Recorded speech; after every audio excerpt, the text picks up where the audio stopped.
कोई है?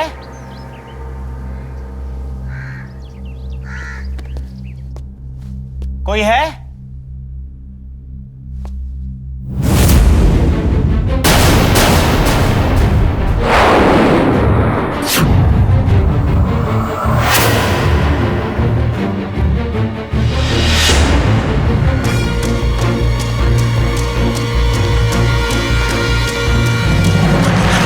आशु, आशु, क्या हुआ तुझे? इतना घबराया हुआ क्यों है? सुगंधा, उसको किसी ने मार दिया। क्या? हमें पुलिस को फोन करना चाहिए। तू ठीक है तो अश्विन, पुलिस को कॉल कर दो। हेलो, अलीगढ़ के अवंतिका विहार में कुछ महीने से अकेले रहने वाली सुगंधा नाम की महिला की किसी ने गला घोंटकर हत्या कर दी। बलात्कार के बाद की गई इस हत्या ने सारे इलाके में सनसनी फैला दी। आखिर कौन था वो शख्स जिसने सुगंधा की हत्या की? आस पड़ोस के लोगों में से भी किसी को कुछ पता नहीं चला। जहां एक तरफ ये घटना समाज में औरतों के प्रति हिंसा को दर्शाती है, वही समाज के टूटते बिखरते ताने बानों को भी दर्शाती है। नमस्कार, मैं गिरीश जैन। क्राइम अलर्ट की आज की कहानी एक ऐसे सच को उजागर करेगी जो आपको सोचने पर मजबूर कर देगी कि इंसान की बुरी प्रवृत्ति देश, समाज और परिवार के लिए कितनी घातक सिद्ध हो सकती है। इस घटना की तह तक जाने के लिए हमें कुछ वक्त पीछे जाना होगा। चलो चलो चलो। सुनिए, क्या हुआ? आज प्लीज रिंकू को स्कूल छोड़ देंगे? आज ना इसका रिक्शे वाला नहीं आएगा शायद। देख, मेरे पास ना फालतू चीजों के लिए टाइम नहीं है, और एक दिन स्कूल नहीं जाएगी तो कौन सा पार्ट टूट जाएगा? अरे आज इसका एग्जाम है तो इसका जाना बहुत जरूरी है। प्लीज छोड़ दीजिए ना रिंकू को आज। क्यों? एग्जाम देके तुम्हारी लड़की कोई कलेक्टर साहब बनने वाली है क्या?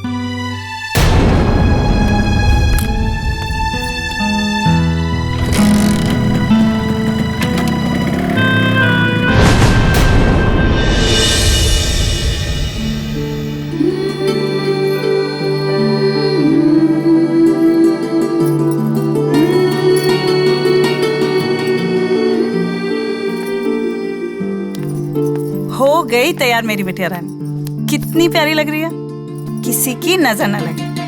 मम्मी, आज हम लोग कहाँ जा रहे हैं? कहीं नहीं बेटा, आज मेरी और तुम्हारे पापा की शादी की सालगिरह, यानी आज ही के दिन हमारी शादी हुई थी। तो बहुत मजा आएगा ना मम्मी? और नहीं तो क्या, लेकिन तुम्हारे पापा अभी तक आए ही नहीं। बेटा ऐसा करो, बहुत रात हो गई है ना, अब तुम फटाफट सो जाओ और हम लोग फिर कल मजे करेंगे। जाओ, गुड गर्ल।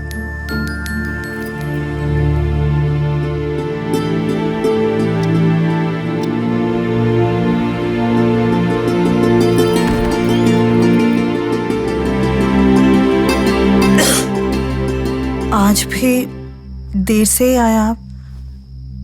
आपको पता है तारीख क्या है आज?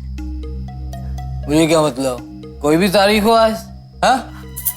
आज के दिन सच में कुछ बहुत ही खास हुआ था। देख, तू ना मेरा दिमाग खराब मत कर, बहुत थका हुआ हूँ, समझी? आप भी ना, आपको कुछ याद ही नहीं रहता। मैंने कहा ना मैंने कहा था ना।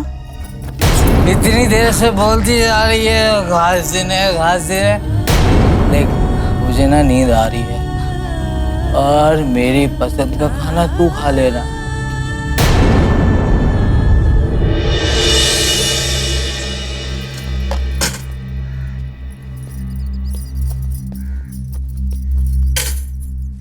क्या बात है, रात में सच धज कर कहीं गई थी क्या? हाँ? नहीं, कहीं नहीं गए थे। ये टूटा हुआ गजरा, बिखरा हुआ सिंदूर, होठों पे लाल लिपस्टिक, तो कुछ और ही कहानी कह रहे हैं। और हमारी शादी की सालगिरह की खुशी में हम सज धज कर आपके लिए तैयार हुए थे, और आप हैं क्या? आपने एक नजर हमारी तरफ देखा तक नहीं। हमारे पास तो यही काम है कि तुम ही को निहारते रहे, तुम ही को देखते रहे।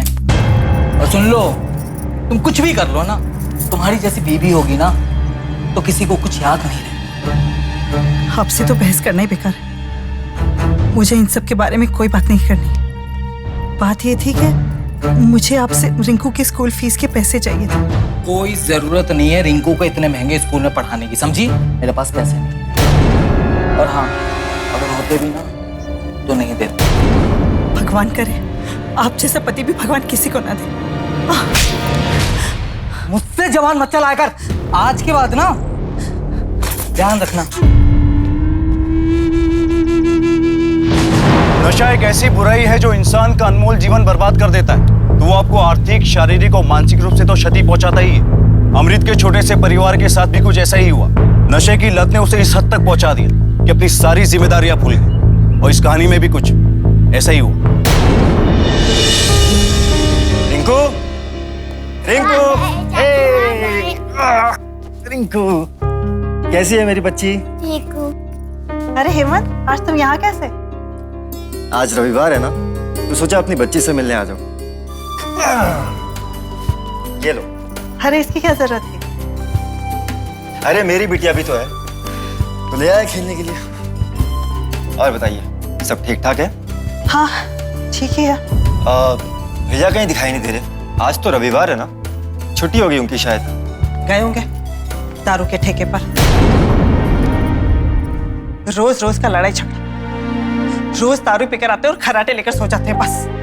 ना बीवी की चिंता ना बेटी की। कितना मारा है उन्होंने मुझे, वो भी सिर्फ इसलिए क्योंकि मैंने रिंकू की स्कूल फीस के पैसे मांग लिए। अब मैं कुछ कर भी तो नहीं सकता हूँ ना भाभी, बड़े हैं मुझसे। मुझे ही पता है मैं घर का खर्च किस तरह से चला रही हूँ। ये तो अच्छा है कि ये पुश्तैनी मकान हमें विरासत में मिल गया। नहीं तो तुम्हारे भैया के राज में तो हमारे सर पे छत भी नसीब नहीं होती। भाभी आप बिल्कुल भी दुखी मत होइए। भाभी ये कुछ पैसे हैं। अरे नहीं, मैं किसी तरह कर लूंगी। रख लीजिए अरे भाभी, प्लीज।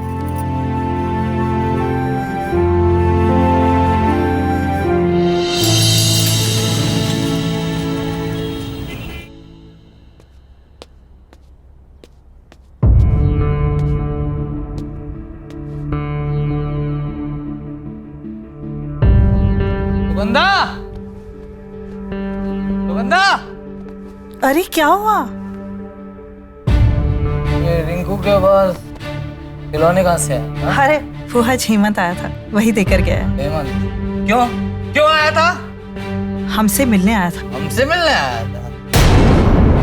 मैंने तुझसे कितनी बार कहा है कि मेरी गैर हाजिरी में कोई मर्द नहीं आना चाहिए। वो तो आपका भाई है ना। भाई है? अबे भाई है तो क्या हुआ? कोई मर्द नहीं आना चाहिए, यानी कोई नहीं आना चाहिए, समझी? आपके हिसाब से चलो तो सारी रिश्तेदारी मुझे खत्म करनी पड़े बस। देख तू है ना, अभी जवान तो चला मत मुझसे। और जितना कह रहा हूं उतना सुन ले। और हाँ, खाना निकाल, भूख लग रही।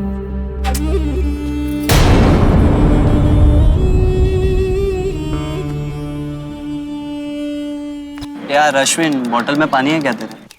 पानी? अरे यार नहीं यार, खत्म हो गया। बहुत प्यास लगी है यार।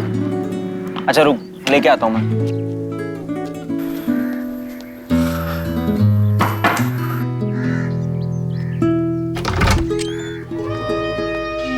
पानी चाहिए? जी। आजा, अंदर आजा। क्या हो रहा है ये सब? पानी दे रही हूँ, और क्या? मैंने बोला था ना, मेरी गैर मौजूदगी में कोई भी बाहर का आदमी नहीं आना चाहिए। तो ये यहाँ क्यों आया? और तू क्या खड़ा खड़ा देख रहा है? चल निकल यहाँ से, निकल।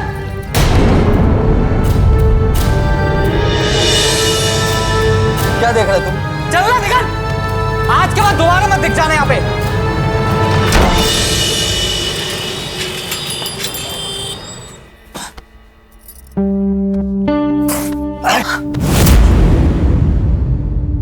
क्या हो गया आजकल आपको? आजकल आप हमारी तरफ देखते तक नहीं। आपको पता है आज 1 साल से ज्यादा हो गया और आप हमारे करीब तक नहीं है। तुम्हें पता तो है कि दिन भर कितना काम का लोड होता है, उसके बाद भी तुम ये बात कर रहे हो। मुझे लगता है हमें किसी अच्छे डॉक्टर को दिखाना चाहिए, क्योंकि ज्यादा पीने की वजह से आपके शरीर में कमजोरी आ गई है, इसलिए आप शारीरिक संबंध बना नहीं पा रहे हैं। आजकल वैसे तो हर बीमारी का इलाज है, क्या पता इस समस्या का भी हल निकल आए। सुन, तेरे जैसी भद्दी शक्ल को देखकर बने बनाए का मूड ही खराब हो जाए। समझती तो क्या है अपने आप को? हाँ, मुझ में आई बड़ी कमी निकालने वाली। तेरी शक्ल से मुझे नफरत है, आया समझ में? सुन, कितना भी सच संवार ले, तुझ में वो बात आ ही नहीं सकती जो एक मर्द को चाहिए, समझी?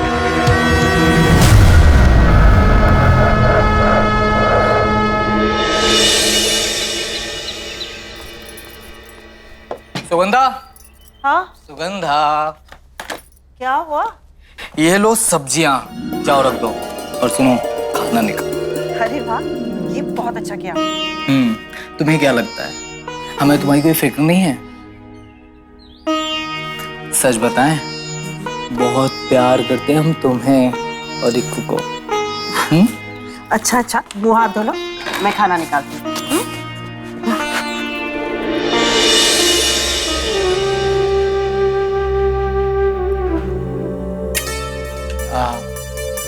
सुगंधा, खाना तो भाई बहुत स्वादिष्ट बनाया तुमने। मैं तो हमेशा ही खाना स्वादिष्ट बनाती हूँ। आप ही हैं जिन्हें सिर्फ शराब के अलावा और कुछ पसंद ही नहीं आता। अच्छा, मैं क्या कह रहा था, मैं सोच रहा हूँ कि घर बेचकर कहीं और घर लेते हैं। ना पापा ना, मैं कहीं नहीं जाने वाली, मैं यहीं ठीक हूँ। सब समझ रहा हूँ, सब समझ रहा हूँ मैं। इसलिए घर नहीं बेचना चाहती ना कि तेरे नाम पर है, इसलिए इतनी अकेली दिखा रही तू। ये तो आपकी हरकतों से तंग आकर अम्मा जी ने घर मेरे नाम पर कर दिया। बहुत अच्छा किया, नहीं तो अब तक तो इस घर को बेचकर शराब में पैसा उड़ा चुके होते आप।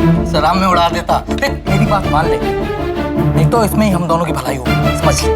घर बेचकर भी भला किसी की भलाई हुई जो हमारी होगी। जवान गज भर की चलती जा रही है तेरी। मेरी बात कान खोलकर सुन ले। अगर तूने मेरी बात नहीं मानी, तेरे साथ क्या करूंगा ये तूने सोचा भी नहीं होगा।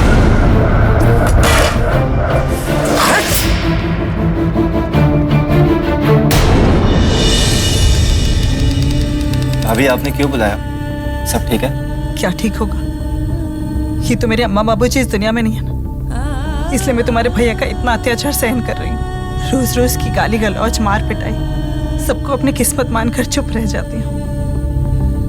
और अब तो तुम्हारे भैया इस घर को भी बेचना चाहते हैं। क्या? मुझे सिर्फ इतना पता है, अगर एक बार ये घर बिक गया ना, तो वो सारा पैसा शराब में उड़ा देंगे और हमारे सर से छत भी निकल जाएगी। पर माँ ने तो ऑलरेडी घर आपके नाम कर दिया, फिर क्यों डरती हैं आप? तुम नहीं जानते अपने भैया को, कितना मारते हैं वो मुझे। ये देखो, ये देखो, ये देखो, कहाँ नहीं मारा मुझे। इतना तो कोई कैसे अपने जानवरों को भी नहीं मारता जितना वो मारते हैं।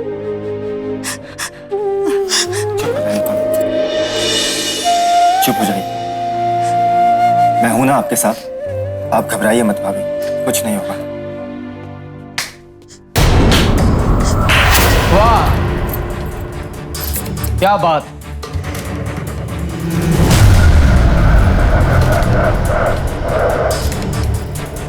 क्या हो रहा है ये सब? मैंने बोला था ना कि मेरी गैर हाजिरी में कोई मर्द नहीं आना चाहिए। ये क्या कह रहे हैं आप? एकदम शांत। अब मुझे समझ में आया कि तू ये घर क्यों नहीं बेचने देना चाहता, क्योंकि ये बिक गया तो मेरी गैर हाजिरी में अय्याशियां कैसे हो। लेकिन एक बात तू कान खोल के सुन ले, ये घर तो मैं बेच के ही रहूंगा। ये घर हम नहीं बिकने देंगे। क्यों? तू यार है क्या इसका? हाँ, भैया आप हद से आगे बढ़ रहे हैं। हद से आगे बढ़ना। निकल।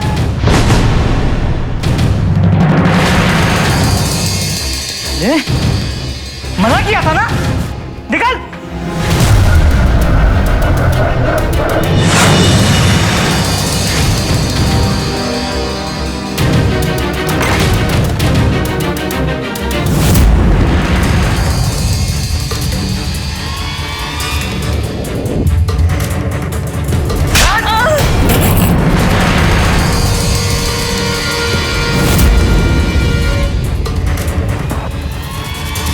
मत मारो मुझे प्लीज।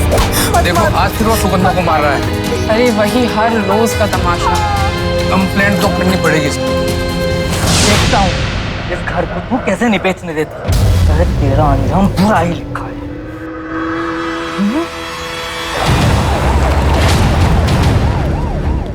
तेरा नाम अमृत है?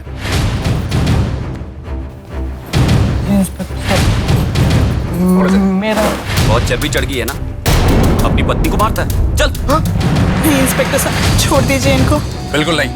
तेजो से। प्लीज छोड़ दीजिए। नाटक करती तो नाटक करती। तेजो से। चल।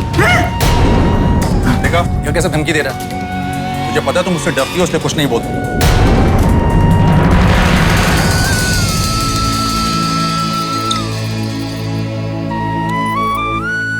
हेलो हेमंत, वो पुलिस आई थी, उनको उठाकर लेकर गई।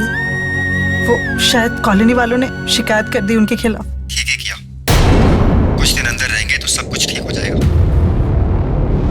और बताइए क्या चल रहा है? क्या बहुत अकेली पड़ गई। घर में पैसे की कमी के कारण रिंकू को भी दीदी के घर छोड़ दिया। बहुत मिस करती हूँ, उसके बिना रहा नहीं जाता। मैंने जो भी पैसे जोड़े थे वो सब खत्म हो गए। तुम्हारे भैया तो पता नहीं कब छूटेंगे जेल से। और वैसे भी उनका होना ना होना एक बराबर है। अब तो मुझे कुछ काम शुरू करना हो, पर क्या करें? अब क्या करें हेमंत? कुछ नहीं होगा। सब कुछ ठीक हो जाएगा। मैं हूं ना आपके साथ। चल भैया सो।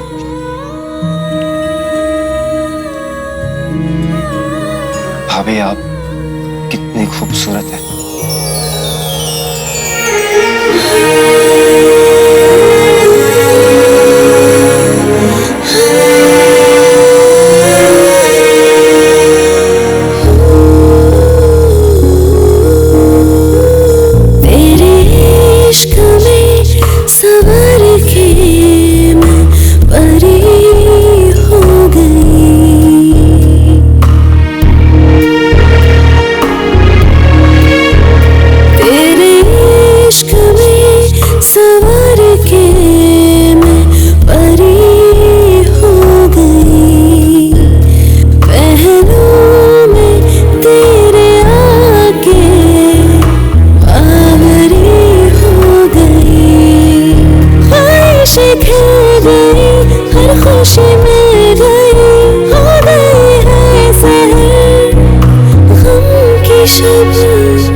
अमृत के अत्याचारों को सहते सहते थक चुकी थी। उसने पत्नी धर्म निभाने की कोशिश भी की, लेकिन अमृत ने इस दिशा में एक कदम भी नहीं बढ़ाया। और इस कमजोर लम्हे में हेमंत उसकी जिंदगी में बारिश की फुहार की तरह शामिल हो गया और दोनों प्यार की बारिश में ऐसे भीगे कि उन्हें मौसम का होश ही ना था।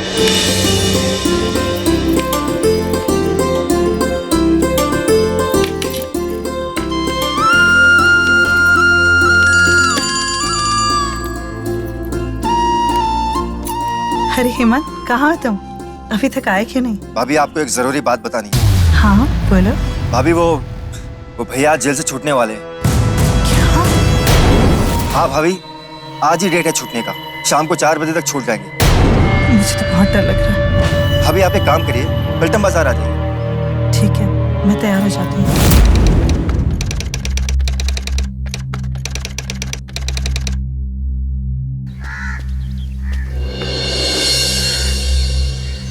कोई है?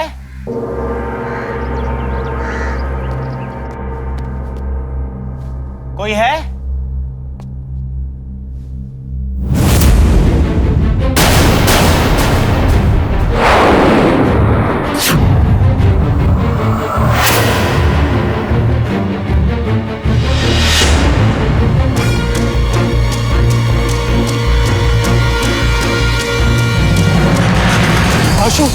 आशु क्या हुआ तुझे? इतना घबराया हुआ क्यों है? सुगंधा, उसको किसी ने मार दिया। क्या? हमें पुलिस को फोन करना चाहिए। तू ठीक है तो अश्विन, पुलिस को कॉल कर दो। हेलो,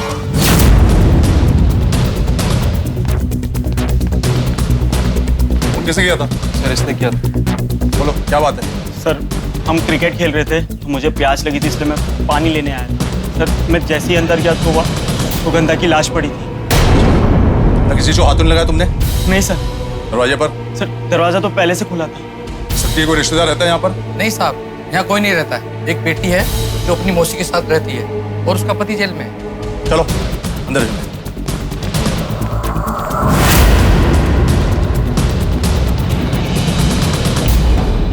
फोटो खींचो। आओ देख।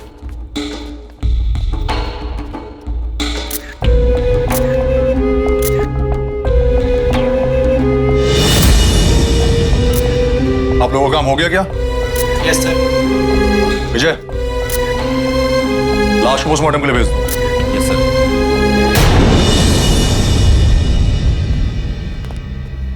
सर, पोस्टमार्टम रिपोर्ट आ चुकी है। क्या बोल रहा है? और रिपोर्ट के मुताबिक महिला की हत्या 10 अप्रैल शाम को 5 से 6 के बीच की गई है। तुम मौके वारदात पर 11 अप्रैल की सुबह पहुंचे थे ना? Yes sir. सर रिपोर्ट के मुताबिक महिला की हत्या किसी सॉफ्ट कपड़े से गला घोट कर की गई है, लेकिन गला घोटने से पहले महिला के साथ शारीरिक संबंध बनाया गया। वो तो लाश की हालत देख के लग रहा था कि पहले बलात्कार हुआ है, फिर गला घोंट के हत्या कर देगी। लेकिन सर ये बलात्कार नहीं है, क्योंकि शारीरिक संबंध उसकी मर्जी से किया गया है, कोई जोर जबरदस्ती नहीं की गई। तो इसका मतलब सुगंधा और कातिल एक दूसरे को पहले से जानते हैं? Yes sir. सर आपसे कोई मिलना चाहता है। कौन है? सर एक महिला है और उसके साथ एक छोटी सी बच्ची है। भेजो अंदर। Yes sir. आप कौन? इंस्पेक्टर साहब, मैं सुगंधा की बड़ी बहन शोभा हूँ, उसकी बेटी रिंकू है। मैं आपको अमृत के बारे में कुछ बताना चाहती हूँ। बताइए। सर, अमृत जेल में था इतने दिनों तक और अब पता चले वो बाहर आ गया। मुझे पूरा यकीन है कि मेरी बहन को उसी ने मारा है। आप इतने यकीन से कैसे कह सकती हैं बात? इसलिए क्योंकि जेल जाने से पहले वो मेरी बहन पे मकान बेचने का दबाव डालता था। दबाव क्यों? वो इसलिए क्योंकि अमृत को नशे की आदत थी। इसी की वजह से उसकी माँ ने उसके चाल चलन की वजह से अपना मकान मेरी बहन के नाम कर दिया था। मेरी बहन वो मकान बेचना नहीं चाहती थी, उसे रोज झगड़ा करता था, उसे धमकी देता था अंजाम भुगतने की। विजय, बॉडी में सजा टाइम आ गया। यस सर, समझ गया।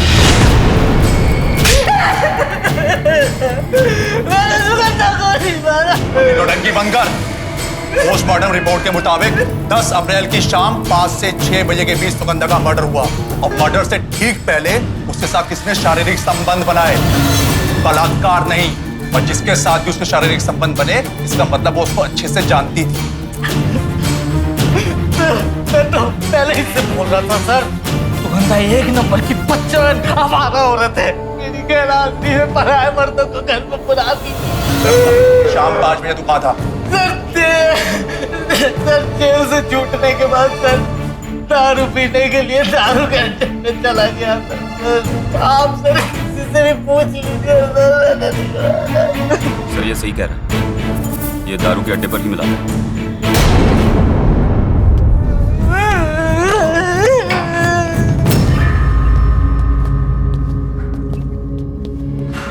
अभी तो हमारे पास रिमांड पर है नहीं। एक काम करो, कोर्ट से इसका डीएनए टेस्ट कराने की परमिशन लो, उसका डीएनए टेस्ट करवाओ। अगर इसका डीएनए टेस्ट लाश के ऊपर पाके स्पर्म के डीएनए टेस्ट मिल गया ना, तो केस यहीं सॉल्व हो जाएगा। और हाँ, फिंगरप्रिंट रिपोर्ट आ गए? सर अभी तो नहीं आया। वकील साहब, ये काम जल्द से जल्द हो जाना चाहिए। जी हो जाएगा। इंस्पेक्टर, आप यहाँ? जी हाँ, मैं यहाँ से निकल रहा था तो सोचा कि आपसे मिल लूं और बिटिया से भी। वकील साहब, आप यहाँ? कुछ खास बात है? शोभा जी चाहती हैं कि उनकी बहन सुगंधा देवी का मकान उनकी बेटी रिंकू के नाम ट्रांसफर करवा दूं। और जब तक बच्ची बालिग नहीं हो जाती, शोभा जी इस प्रॉपर्टी की देखरेख करेंगी। जी हाँ इंस्पेक्टर साहब, मैं रिंकू को लीगली अडॉप्ट करना चाहती हूँ। अच्छा शोभा जी। अच्छा बेटा, एक बात बताओ, आपके पापा को कितना प्यार करते हैं? मेरे पापा एकदम भी नहीं मुझे प्यार करते। मम्मा को भी मारते रहते और शराब भी पी के आते। एकदम गंदे है मेरे पापा। अच्छा ठीक है बेटा, एक बात बताओ, आपके घर में कौन कौन आता था? सिर्फ मेरे चाचू आते थे, मेरे लिए बहुत सारे खिलौने थे, गिफ्ट भी लाते थे, चॉकलेट भी लाते थे। चाचू बहुत अच्छे हैं, मुझे बहुत याद करते हैं। ये चाचू कौन है? हेमंत, अमृत का छोटा भाई, बहुत ही अच्छा इंसान है और मेरी बहन की भी बहुत मदद करता था। लेकिन अमृत को ये बात पसंद नहीं थी, इसलिए उसने हेमंत का घर आना बंद कर दिया। क्यों? क्योंकि अमृत किसी भी रिश्तेदार से कोई संबंध नहीं रखना चाहता था, शायद इसलिए। ठीक है, मैं चलता हूँ। तुम सही बोल रहे थे विजय, मुझे इस केस में एक्स्ट्रा मैरिटल अफेयर का एंगल लग रहा है। मुझे लगता है हम लोगों को हेमंत पे कंसंट्रेट करना चाहिए। लेकिन सर थोड़ा वेट करना चाहिए। अमृत की डीएनए रिपोर्ट और फॉरेंसिक एक्सपर्ट की रिपोर्ट आ जाने दीजिए। और सर शोभा के बारे में आपका क्या ख्याल है? शक के दायरे में तो वो भी है। सर आखिरकार उससे इतनी जल्दबाजी किस बात की है, ये प्रॉपर्टी का नाम ट्रांसफर कराने में? एग्जैक्टली, उसके पीछे भी अपने लोग। सर मैं पहले भी कह चुका हूँ, मेरा इस मर्डर से कोई लेना देना नहीं है। मेरे पास रिपोर्ट है। अमृत के बार बार मना करने के बावजूद भी मुझसे घर जाते थे, और उसके जेल जाने के बाद तो तुम्हारा आना जाना कुछ ज्यादा हो गया। हाँ सर मैं जाता था, लेकिन पहले मैं सिर्फ अपनी भतीजी रिंकू से मिलने जाता था, क्योंकि रिंकू को मैं अपनी बच्ची जैसा प्यार करता हूँ सर। सुगंधा से? सुगंधा मेरी भाभी है सर, आप गलत समझ रहे हैं। सही भी समझ रहे। विजय, यस सर। इसे कोर्ट में पेश करके रिमांड पे लो।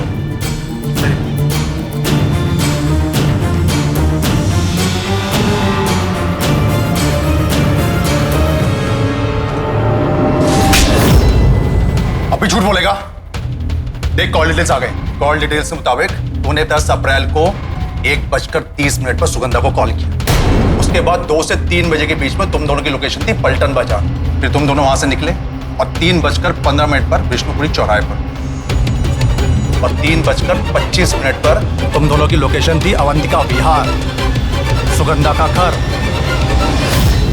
और 3:55 पर तुम यहां से निकल गए। अब भी बोल दे कि तू रिंकू से मिलने गया था, अपनी भतीजी से बहुत प्यार करता है। सच बोल। हाँ सर मैं वही कहूंगा, सुगंधा के यहाँ मेरा आना जाना था, लेकिन मैं सिर्फ अपनी भतीजी रिंकू से मिलने जाता था। लेकिन बाद में जब मुझे पता चला कि अमृत भैया को जेल हो गई, तो मेरा लगाव उन दोनों से और बढ़ गया, और बस अपनी जिम्मेदारी समझकर मैं उनके हर छोटे बड़े कामों में उनकी मदद कर देता था। विजय। Yes sir.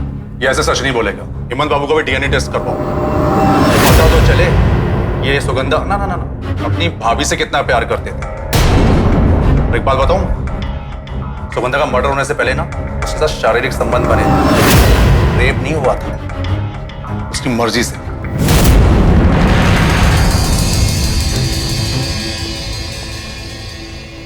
सर दोनों की डीएनए रिपोर्ट और फॉरेंसिक एक्सपर्ट की रिपोर्ट आ चुकी है। कातिल तो हेमंत ही लगता है। वो कैसे? सर अमृत का डीएनए सुगंधा के शरीर पर पाए गए शुक्राणु के डीएनए से मैच नहीं करता है, लेकिन हेमंत का डीएनए वही है जो शुक्राणु का डीएनए। और सर फोन कॉल डिटेल्स और फोन की लोकेशन भी यही कहानी कह रही है। और सर मेन गेट के हैंडल पर पाए गए फिंगरप्रिंट सुगंधा के फिंगरप्रिंट से मैच करते हैं। लेकिन सर सरप्राइज की बात तो ये है, इन दोनों के अलावा एक और फिंगरप्रिंट पाया गया है जो इन दोनों में से किसी से भी मैच नहीं करता। हो सकता है मर्डर करने के लिए किसी और की मदद ली गई। चलो तुम एक काम करो, हेमंत को बुलाओ और दोबारा से उसको अच्छा सा बॉडी मसाज दो। ठीक है सर। मेरे ख्याल से अब तू झूठ नहीं बोलेगा। क्यों? ये देख, तेरी डीएनए रिपोर्ट आ गई। तेरा डीएनए रिपोर्ट सुगंधा के शरीर में पाए गए शुक्राणु के डीएनए रिपोर्ट से बिल्कुल मैच करता है। और हाँ, कॉल डिटेल्स मेरे पास है ही। सच सच बोल, क्या हुआ था उस दिन? न जाने कैसे मैं और सुगंधा धीरे धीरे एक दूसरे के करीब आ गए, और हम दोनों में प्यार हो गया। फिर क्या हुआ उसके बाद? उस दिन दोपहर का खाना मैं सुगंधा के यहाँ खाने वाला था, लेकिन बाद में जब मुझे पता चला कि अमृत भैया उसी दिन जेल से छूटने वाले, तो मैंने अपना इरादा बदल दिया। उस दिन सुगंधा को कुछ सामान खरीदना, इसलिए मैंने उसे पलटन बाजार बुलाया। मेरी रूह जिस्म जाए सब तेरा हो गया।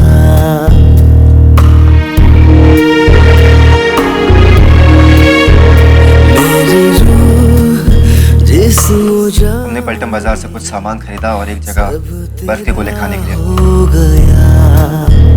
पहलू तेरे आके बावरा हो गया। तभी मेरे एक दोस्त का फोन आता है और उसने बताया कि अमृत भैया शराब के ठेके पर दारू पीकर बेहोश पड़े हैं।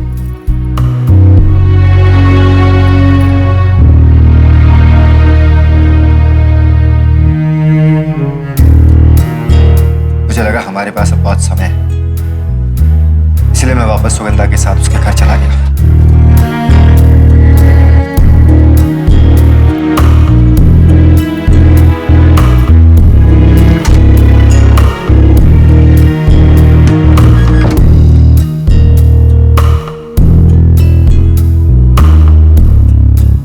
उसके बाद सर क्या हुआ मुझे कुछ नहीं पता, मैं वहां से चला गया था। सुगंधा का कत्ल किसने किया है? सर मैं सच कह रहा हूं आपसे, भगवान कसम, मेरी मरी हुई माँ की कसम, मैंने सुगंधा का मर्डर नहीं किया है। ये केस तो कुछ ज्यादा ही उलझता जा रहा है। और हाँ, शोभा के बारे में कुछ खबर मिली? नहीं सर, बस यही कि 2-4 बार कोर्ट के चक्कर लगा चुकी है। मैं सोचता हूँ आज उन बच्चों से मिला जाए जो उस फील्ड में खेलते हैं, शायद कुछ जानकारी मिल जाए। मेरा शक अभी भी इन 3 लोगों पर है, अमृत, हेमंत और शोभा।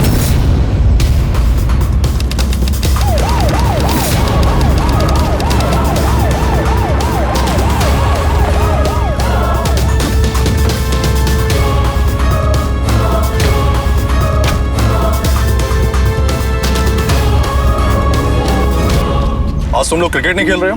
सर हम लोग क्रिकेट नहीं फुटबॉल खेलते हैं, क्रिकेट की तो दूसरी टीम है। तो वो लोग क्रिकेट क्यों नहीं खेल रहे आज? सर हम लोग तो अपना टाइम बांट रखा है, शाम को उन लोग क्रिकेट खेलते हैं और सुबह हम फुटबॉल।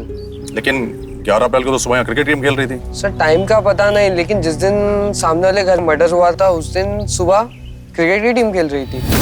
क्यों? बस पता नहीं सर, टाइम एक्सचेंज कर लिया था। उन लोग ने सुबह क्रिकेट खेला और शाम को हम लोग ने फुटबॉल। अच्छा, उनमें से किसी का घर जानते हो तुम लोग? जी सर, बबलू मेरा दोस्त है। बुलाओ उसको। जी सर। मैं बबलू, क्या बात हो गई सर? तुम लोग तो शाम को क्रिकेट खेलते हो ना? Yes sir. 11 अप्रैल को तुम लोग सुबह क्यों क्रिकेट खेल रहे थे, जबकि वो तो फुटबॉल वालों का टाइम है? सर अश्विन ने इंसिस्ट किया था। अश्विन कौन है? सर यहीं पास में रहता है, हमारी क्रिकेट टीम में बैटिंग करता है। अच्छा, एक बात बताओ, 10 अप्रैल जिस दिन सुगंधा का मर्डर हुआ था, उस दिन शाम को 5 बजे के आसपास जब तुम लोग क्रिकेट खेल रहे थे, तो अश्विन या कोई और कहीं गया था? सर 10 अप्रैल को तो कोई क्रिकेट खेलने आया ही नहीं था। क्यों? सर क्योंकि उस दिन हमारा मैच था और हम बाहर गए थे खेलने।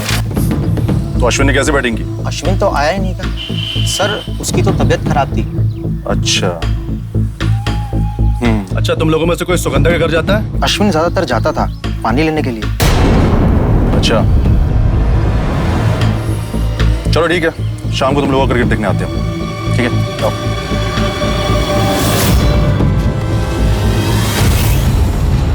विजय। Yes sir. एक काम करो, ये अश्विन का फिंगरप्रिंट निकालो और हाँ, शीर्षक ना हो। Okay sir.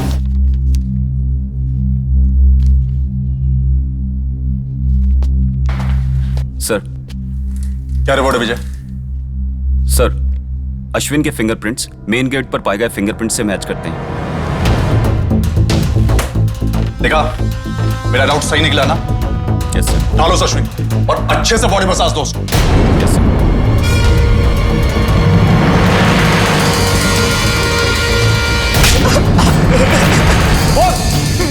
बता दो सर,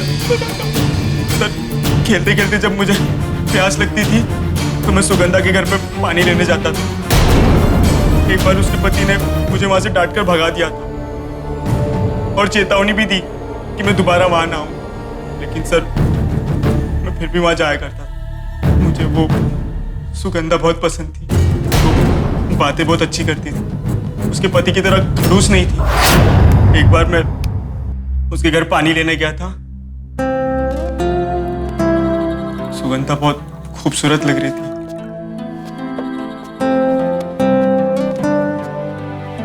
फिर सुगंधा ने जब मुझे पानी दिया तो मैंने उसका हाथ पकड़ लिया। उसमें उसे भी कोई प्रॉब्लम नहीं थी, बस मुझे देखकर मुस्कुराई।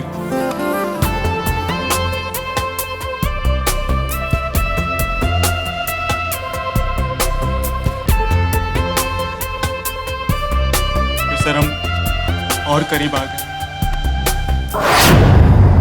तो तेरी ये रोज रोज की नौटंकी हो गई होगी ना? आगे बोल, क्या हुआ? बताता हूँ सर। जब मुझे पता चला उसका पति जेल चला गया तो मैं सर बहुत खुश हो गया था, क्योंकि अब मुझे रोकने वाला कोई नहीं था। लेकिन पता नहीं अचानक से सुगंधा का बिहेवियर मेरे लिए बहुत चेंज हो गया था।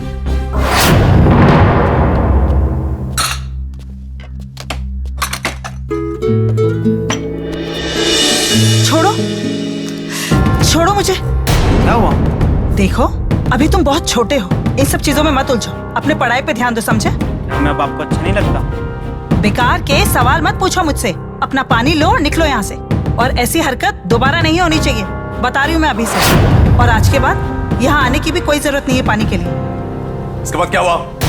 10 अप्रैल की शाम को मेरी टीम क्रिकेट खेलने गई थी, लेकिन मैं नहीं गया था क्योंकि मेरी तबीयत खराब थी। ये तो मुझे भी पता है। मैं अपनी स्कूटी लेके डॉक्टर के पास जा रहा था।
क्या कर रहे हो?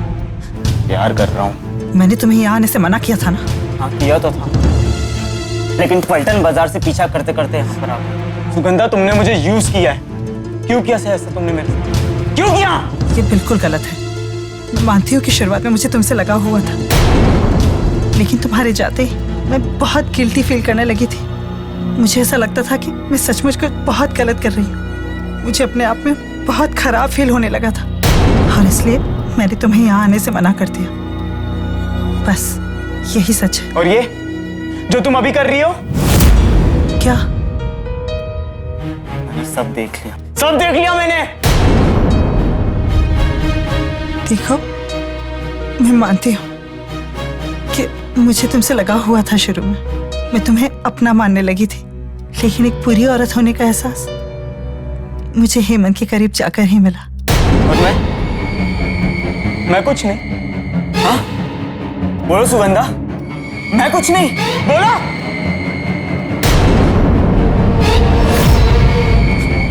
मैं कुछ नहीं। ये क्या कर रहे हो? क्या कर रहे हो ये? बोलो सुगंधा, मैं कुछ नहीं। मैं कुछ नहीं। बोलो सुगंधा, मैं कुछ नहीं। बोलो।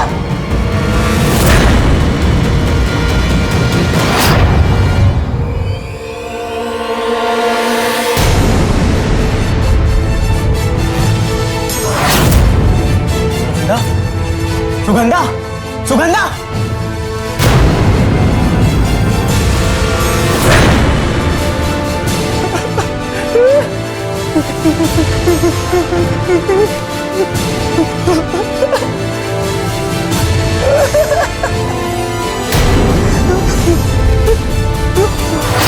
जब मुझे होश आया तो मुझे लगा कि मैंने क्या कर दिया। घबरा गया था सर, मैं डर गया। पुलिस से बचने के लिए नए नए रास्ते ढूंढने लगा, प्लानिंग करने लगा। मैंने उनको इंसिस्ट किया था और 11 अप्रैल की सुबह क्रिकेट खेलने के लिए मनाया था। मैं जानबूझकर पानी लेने सुगंधा के घर गया और घबरा कर भागकर सबको सुगंधा की मौत की खबर दी। बेटा कातिल कितना भी शातिर क्यों ना हो, कानून को उस तक पहुंचने में थोड़ा टाइम लगता है। वो कानून के शिकंजे से बच नहीं पाता, समझा? समाज में पनप रहे विभिन्न प्रकार के अपराधों का एक कारण नशा भी है। नशे की प्रवृत्ति में वृद्धि के कारण देश में लगातार अपराधियों की संख्या में बढ़ोतरी हो रही है। नशा एक ऐसा अभिशाप है जो केवल नशा करने वाले व्यक्ति को ही नुकसान नहीं पहुंचाता, बल्कि देश, समाज और परिवार पर भी इसका बुरा असर पड़ता है। कुछ ऐसा ही अमृत के परिवार के साथ भी हुआ। अगर अमृत को शराब की लत ना होती तो उसका परिवार आज एक खुशहाल परिवार होता। लेकिन शराब की लत ने अमृत को शारीरिक और आर्थिक रूप से कमजोर बना दिया था और साथ में वो मानसिक विकृति का भी शिकार हो गया था। लोगों से दूर रहना, हर किसी पे शक करना, ये मानसिक विकृति की ही निशानी है। दूसरी तरफ हेमंत, उसको भी सुगंधा के साथ अपने रिश्ते को समझना चाहिए था। रिश्ते की मर्यादा को नहीं लाना चाहिए था। सुगंधा बेसहारा थी और हेमंत का सहारा मिलते ही दोनों एक दूसरे के साथ अनैतिक संबंध बना बैठे। और अश्विन को भी कुछ याद नहीं रहा। जवानी के जोश में वो इस हद तक पहुंच गया कि उसका हाथों एक खून हो गया। अगर उसने अपनी इंद्रियों और गुस्से पर काबू रखा होता तो आज सुगंधा जिंदा होती। सुगंधा का खून भले ही अश्विन ने किया हो, लेकिन देखा जाए तो कहीं ना कहीं इसका जिम्मेदार अमृत और उसके नशे की आदत ही है। इसी के साथ मैं गिरीश जैन क्राइम अलर्ट के इस एपिसोड में आपसे विदा लेता हूं। फिर मिलूंगा ऐसी एक सच्ची घटना के साथ। तब तक बी अलर्ट, बी सेफ।